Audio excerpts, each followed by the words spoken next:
एक और love marriage की कहानी इबरतनाक वाक़े पर खत्म हो गई। शौहर ने पसंद की शादी करने के बाद अपनी बीवी को कत्ल कर दिया और इसकी लाश संदूक में बंद करके नहर में बहा दी। ये एक अंधा कत्ल था और पुलिस के लिए चैलेंज बन गया था। पुलिस से फाक शौहर तक कैसे पहुंची, ये वीडियो देखकर आपको पुलिस की सलाहियतों का भी एतराफ करना पड़ेगा। उर्दू पॉइंट की वीडियोस देखने के लिए हमारा चैनल सब्सक्राइब कीजिए और बेल के आइकन पर क्लिक कीजिए ताकि आप हमारी तमाम आने वाली वीडियो से बाखबर रह सकें।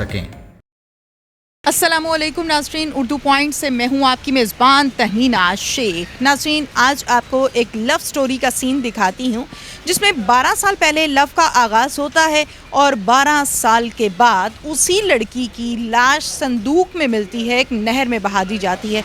क्या कहानी है आपको दिखाते हैं। मुलजिम नाज़रीन हमारे साथ मौजूद है, मुलजिम से बात करते हैं। क्या नाम है तुम्हारा? नासिर जेम्स। क्या करते हो? टीचर था। क्या पढ़ाते थे? स्पोर्ट्स के टीचर थे हम। तुम्हारी बीवी भी टीचर थी? जी जी, वो भी टीचर थी। लव मैरिज की? जी जी, हमने लव मैरिज की थी। कितना अरसा रही? 12 साल शादी को हो गए थे। कितने बच्चे हैं? एक बेटी और एक बेटा है। 10 साल का बेटा है और 8 साल की बेटी है। अच्छा, 10-12 साल शादी को हो गए। जी, जी। ये अब तुम्हें पता चला था कि उसके ताल्लुकात हैं कहीं और? नहीं, मुझे ये 5-6 साल पहले ही पता चल गया। 6 साल क्यों बर्दाश्त किया? बस वो बच्चों की वजह से मैं कहता रहता। अब भी तो बच्चे थे। बस वो एकदम से देखा तो नहीं कंट्रोल हुआ, तो इस वजह। पता तो तुम्हें 5 साल से है कि तुम्हारी बीवी के नाजायज ताल्लुकात हैं, अब क्यों कत्ल किया? अब वो तलाक मांग रही थी, कह रही थी कि मुझे तलाक दो, तो मैं नहीं था चाह रहा कि तलाक दूं। तुम तलाक दे देते, उसका हक है। अगर वो नहीं रहना चाहती तुम्हारे साथ तो तुम कौन हो जबरदस्ती रखने वाले? बस गलती हो गई। सोफे पे लेटी थी, गला दबाकर मैंने मार दिया, तो फिर उसको बॉक्स में डाल के तो नहर पे फेंक दिया। कैसे कत्ल किया? किस चीज़ से गला दबाया? बच्चे कहाँ थे उस टाइम? बच्चे अम्मी अब्बू के घर थे, अच्छा। तो मैं और हम दोनों अकेले थे। छुरी पड़ी हुई थी, वो उसके गाल पे मारी छुरी। फिर उसके बाद वो बेल्ट का पटा था उससे। जब तुमने छुरी उसके गाल पे मुंह पे मारी तो वो चीखी चिल्लाई नहीं? आगे से नहीं तुम्हें उसने कुछ किया? नहीं, आगे से कुछ भी नहीं। ऐसा कैसे हो सकता है कि तुम छुरी मारो और वो कुछ कहना? या तो कुछ खिलाया पिलाया था उसको? बेहोश किया था? कुछ भी नहीं, मैंने कुछ भी नहीं था किया। फिर उसके बाद मैंने फौरी तौर पे उसका गला दबा दिया हुआ था, तो वो उठ ही नहीं सकी। गला किस चीज़ से दबाया? बेल्ट के साथ। बेल्ट कौन सी? वो वॉलेट होता है जो टीचर्स पहनती ने, लंबा वाला वॉलेट, उसके साथ। कितनी देर लगी थी उसको मरने में? तकरीबन 10 मिनट। 10 मिनट तड़पती रही, चीखती रही, हाथ पैर मारती रही होगी। जी जी जी। तो तुम्हें तरस नहीं आया कि मेरे 2 बच्चों की माँ है, 12 साल मैंने इसके साथ जिंदगी गुजारी है? तरस आया था मुझे और काफ़ी मैं रोता भी रहा हूँ कि ये क्या काम हो गया मुझसे। मैं काफ़ी पछताता भी रहा हूँ। रोकते किसको रहे हो? तुम तो खुद गला दबा रहे थे, किसको रोका तुमने? रोने की बात कर रहा हूँ। अच्छा, तुम साथ साथ गला दबा रहे थे, साथ साथ तुम रो रहे थे? उसके बाद रोता रहा हूँ मैं, जब ये काम, हाँ जी, जब ये हो गया था एकदम, बस वो पता ही नहीं चला, दिमाग सुन सा हुआ था। हाँ। फिर मैं रोता ही रहा हूँ अच्छा। कि मैंने ये क्या काम कर दिया। अच्छा, फिर उसके बाद उसको साइड पे कैसे लगाया? साइड पे मैंने बॉक्स पे डाला है, बॉक्स पे डाल के तो मैंने वो पिकअप पे रख कर तो नहर पे फेंक दिया था। तुमने क्या सोच के संदूक को नहर में फेंका था कि पुलिस को किसी को पता नहीं चलेगा, पानी में लाश बह जाएगी? नहीं सोचा था? नहीं, ऐसा कुछ नहीं था। फिर क्या सोचा था वो बता दो। बस एकदम से मैं डर गया था बच्चों की वजह से कि ये क्या हो गया, तो डर की वजह से मैंने ये काम किया, जिसकी वजह से। डर किस चीज़ का मुझे बताओ तो सही ना, कि तुम्हें ये डर था तुम्हारी इज्जत नीलाम हो रही है, तुम्हें ये डर था मेरे बच्चों से गलत काम करवा रही है, तुम्हें ये डर था मेरे घर के पैसे उठा के कहीं दे देती है? डर क्या था मुझे वो तो बताओ। डर यही था कि बच्चे भी हैं, तो मैं एकदम डर गया कि अब बच्चों का क्या होगा, इस वजह से मैंने ये काम किया। तो मैंने बच्चों का क्या होगा? बच्चों की माँ को तुम खुद मार रहे हो, तुम कह रहे हो बच्चों का क्या होगा? मुझे समझ नहीं आ रही है। क्या तुम पे कोई इल्ज़ाम लगाया था उसने? नहीं, उसने ये कहा था कि मैं तुम तीनों को जहर दे दूंगी, अच्छा। तू मुझे तलाक दे दे। अच्छा, तो मैंने कहा मैंने तलाक नहीं देना। नहीं देनी? हाँ जी। अच्छा। बस ये उसने मुझे जब कहना कि मैंने जहर दे दूंगी तीनों को, हाँ। तुम तीनों मर जाओगे, हाँ। तो फिर मैं आज़ाद हो जाऊंगी। अच्छा, तो तुमने सवाल नहीं किया कि आज़ाद होके तुमने कहाँ जाना है? मैंने सवाल किया था, वो कहती मैंने उसको क्या कहते हैं, जॉन के साथ शादी करनी है। ये जॉन भी पढ़ाता था? जी जी, उनके साथ ही था। कहाँ पे? स्कूल में स्पोर्ट्स टीचर था उसके। अच्छा, जॉन वहाँ पे पढ़ाता था। जॉन के साथ अंडरस्टैंडिंग थी तुम्हारी वाइफ की, तुम्हें पता था? सबूत क्या है? सबूत अब ऐसे तो नहीं मैं दे सकता। सबूत होता है ना कि मैंने देखा था मिलते हुए, फोन पे बात करते हुए, क्या सबूत है? काफ़ी मरतबा मैंने देखा था, काफ़ी दफ़ा फ़ोन पे भी रात 3-3 बजे तक वो करती रहती थी कॉल। तो तुमने मना नहीं किया?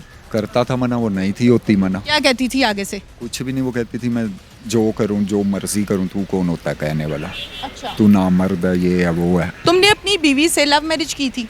तुमने पसंद किया था कि उसने किया था? हम दोनों ने किया था। नहीं, पहले तो कोई ये करता है ना, दोनों इकट्ठे तो नहीं एकदम आ जाते जी, मुकाबला होने लगा है। तुमने उसको प्रपोज किया था कि उसने तुम्हें प्रपोज किया है? पहले वाइफ ने किया था। मैं आपको लाइक करती हूँ, पसंद करती हूँ, बस। तुमने क्या कहा? कुछ नहीं, उसके बाद मैंने कहा चले देखते हैं, सोच के मैं बताता हूँ। बस उसके बाद फिर हमारा लव शुरू हो गया था। कितना अर्सा लव चलता रहा? तकरीबन 1 साल। 1 साल? 1 साल के बाद फिर शादी की? Court marriage? नहीं, बारात गई थी। तुमने लाश अपनी तरफ से बहाई नहर में और उसके बाद तुम धनधनाते फिरते रहे हो। डर नहीं लगा तुम्हें? डर था मुझे, मैं कहीं भी नहीं भागा। मैंने कहा था कि मैंने जो जुर्म किया हुआ है। ये बहुत बहादुरी दिखाई है, मैं कहीं भी नहीं भागा। ये बहादुरी का काम किया है? बहादुरी का नहीं, किसी टाइम दिल करता था कि मैं खुद जाके पेश हो जाऊं। कौन रोता रहता था मैं बच्चों के साथ। अच्छा। तो बस ऐसे ही फिर चलता रहा सिस्टम। बच्चों को क्या कहते थे, अम्मी किधर हैं? बच्चे पूछते तो होंगे ना, हमारी मामा किधर गई? जॉन के साथ चली गई है। बच्चों को क्या पता था कि मामा जॉन के साथ चले गई है? तुमने क्या बताया था? हाँ जी, मैंने भी यही बताया हुआ था। जो लोग घर बर्बाद करते हैं उनके लिए क्या सज़ा होनी चाहिए, कि ये मेरा 25 साल दोस्त ही था जिसने मेरा घर बर्बाद किया। कि मैं आउट ऑफ सिटी भी जाता था मैच वगैरह खेलने, मरी या इधर से आ। दोस्त तुम्हारे घर भी आता था? हाँ जी। तुम क्यों, तो जब तुम्हारी जवान बीवी है, तुम क्यों दोस्त को लाते थे? मैं नहीं था लाता, मैं आउट ऑफ सिटी जब जाता था मरी वगैरह मैच वगैरह खेलने के लिए, सियालकोट सरगोदा इधर उधर, तो फिर वो मेरी मौजूदगी के ना होते हुए वो घर भी आता था। मना करते अपनी बीवी को, अपने दोस्त को? मैंने इनके पैर भी पकड़े हैं। कौन बताता था तुम्हें कि दोस्त आया पीछे से? एक मरतबा बेटे ने मुझे बताया, तो मैंने लेकिन वो बात को इग्नोर किया। मैंने कहा नहीं, माँ के खिलाफ ऐसे बात नहीं, मैंने इग्नोर किया। उसने कहा पापा ऐसे ऐसे आप तो मरी गए हुए हो, तो पीछे से ये काम हो रहा है। क्या तुम्हारे नॉलेज में ये बात है कि तुम्हारी बीवी इसी जॉन के साथ घूमने फिरने मरी या इस्लामाबाद या कुछ दिनों के लिए भी टाइम स्पेंड करती थी? जी, 8 दिन वो रही है। 8 दिन वो मरी। स्कूल से मुझे वो कह कर गई है कि जी कोई जॉब के सिलसिले में इन्होंने ना वो कोई फॉर्म वगैरह। तो ये बात तुमने अपने ससुराल वालों को नहीं बताया कि आपकी बेटी ऐसा कर रही है? जब वो इस्लामाबाद उसके साथ 8 दिन रही है तो वापस आई है, मुझे मॉडल टाउन कचहरी में ले गई है। उधर स्टाम्प करवाया तो कहती तलाक दे, तो मैं तलाक नहीं था दे रहा। मैंने फिर भी पैरों को हाथ लगाया, नाक की लकीरें निकाली। मैंने कहा देखो बच्चे हैं, ना ऐसा करो। कहती नहीं मुझे तलाक दे। फिर मैंने अपने ससुर को बुलाया, वो आए, उन्होंने भी कहा कि उठो इधर से। वो घर लेकर गए हैं, उन्होंने सुलह वगैरह करवाई है। उसके बाद फिर कहती मेरी कब्र मेरे बाप ने नहीं जाना। ठीक है नाज़रीन, मुलजिम के तमाम बयानात आपके सामने हैं और इसका ये कहना है कि मैंने बहुत कोशिश की थी कि मेरा घर बच जाए, मैं पाँव भी पड़ा, मैंने नाक की लकीरें भी निकाली, लेकिन एट द एंड इसी शख्स ने अपनी बीवी का गला दबाकर उसको कत्ल किया। इन्वेस्टिगेशन ऑफिसर इस हवाले से क्या कहते हैं, इंचार्ज क्या कहना है, आपको दिखा। 6 माह पुराना हुआ है। 3 सितंबर 2020 को पुलिस को 115 पे कॉल मौसूल होती है कि नहर किनारे एक संदूक पड़ा है। अच्छा।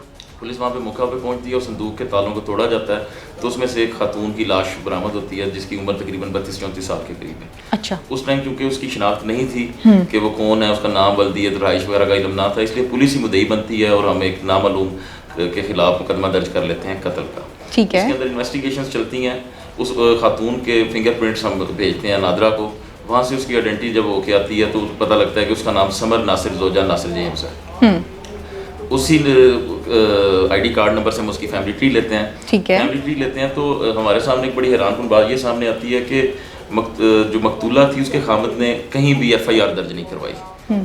उसकी शनाख्त तकरीबन 6 माह बाद हुई, तो 6 माह के अरसे में उसके, बहुत अच्छा पॉइंट आपने रेज किया है, 6 माह के अरसे में उसके खामद ने उसके खिलाफ उसकी गुमशुदगी के मुतालिक ना तो कोई FIR दर्ज करवाई, ना ही किसी थाने में इतला दी। उसके खामद को शामिल तफ्तीश किया जाता है।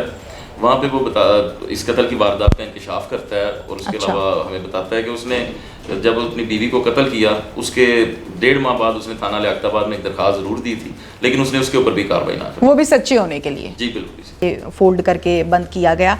खातून ने जूते पहन रखे हैं। मुलजिम का ये कहना है कि ये सोफे पर सो रही थी जब मैंने उसको छुरी मारी और फिर उसका गला दबाया, तो ये दोनों चीज़ें मैच नहीं करते। सोते हुए जूते कोई नहीं पहनता। ये कातिल और मकतूला दोनों फर्स्ट कज़न है। ओके दोनों एक निजी स्कूल के अंदर स्पोर्ट्स इंस्ट्रक्टर है। ओके जिस टाइम ये कत्ल हुई है खातून, उससे चंद मिनट पहले या घंटा डेढ़ पहले वो अपने स्कूल से उसने ऑफ किया। उसके खामन नासिर जेम्स ने ही, जो कातिल भी है, उसने उसे बाइक पे वो घर लेके आया और अभी वो घर पहुंची है और वहाँ पे इनका झगड़ा हुआ है और उस दौरान उसने इसे तैश में आके कत्ल कर दिया। ऐसा कुछ नहीं है कि वो सोई हुई थी और इसने मारा, ये झूठ बोल रहा है। बिल्कुल। ओके बिल्कुल ठीक है जी, बहुत बहुत शुक्रिया आपका। इसके साथ ही नाज़रीन, अपनी मेज़बान तहमीना शेख को इजाज़त दीजिए। अल्लाह हाफिज़।